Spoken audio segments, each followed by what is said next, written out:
आज करूया get ready with me आणि आज आहे आषाढी एकादशी आणि त्याच्यासोबत एका साईडला प्रोटेस्ट पण चालू आहे.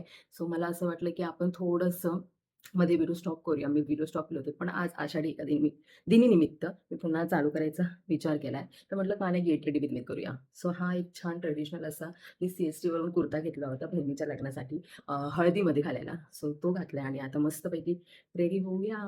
जास्त काही नाही पण थोडंसं आणि आता तर नवी मुंबईमधून सुद्धा अ, सगळे एकत्र येऊन प्रोटेस्टसाठी तयार झालेलो आहे आणि I don't know why Modi समोर येत नाहीये. फक्त व्हिडिओ थ्रू मेसेज देतोय. तर मला या विषयावर बोललं पाहिजे की नाही आय डोंट नो. पण मी पण त्या स्टुडंट्ससोबत आहे, जे या प्रोटेस्टमध्ये आहेत. कारण गोष्ट अकाउंटेबिलिटीची आहे. So why not? सगळ्यांनी एकत्र आलंच पाहिजे. सो छान असं मॉइश्चरायझर लावून झालेलं आहे.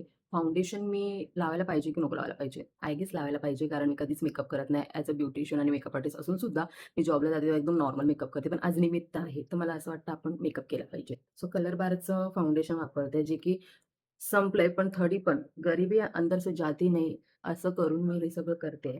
सो एवढंच मी फाउंडेशन लावणार फक्त कव्हर करण्यासाठी. ट्रेनचा आवाज आलेला आहे. तर चला आधी हे सगळं करून घेऊया. छानपैकी असं माझं फाउंडेशन लावून झालेलं आहे. थोडंसंच लावलं पण ते एवढं स्प्रेड झालेलं आहे आणि थोडंसं ब्लश ऑन.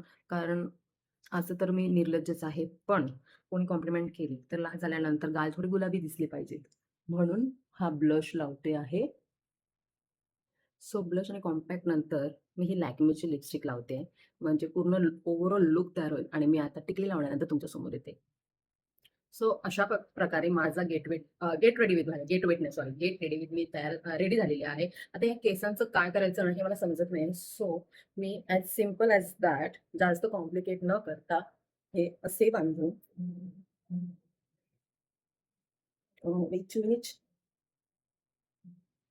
आणि हा रबर लावणार आहे. दॅट्स इट आणि yes, this is get ready with me आणि अशा प्रकारे मी तयार झालेली आहे.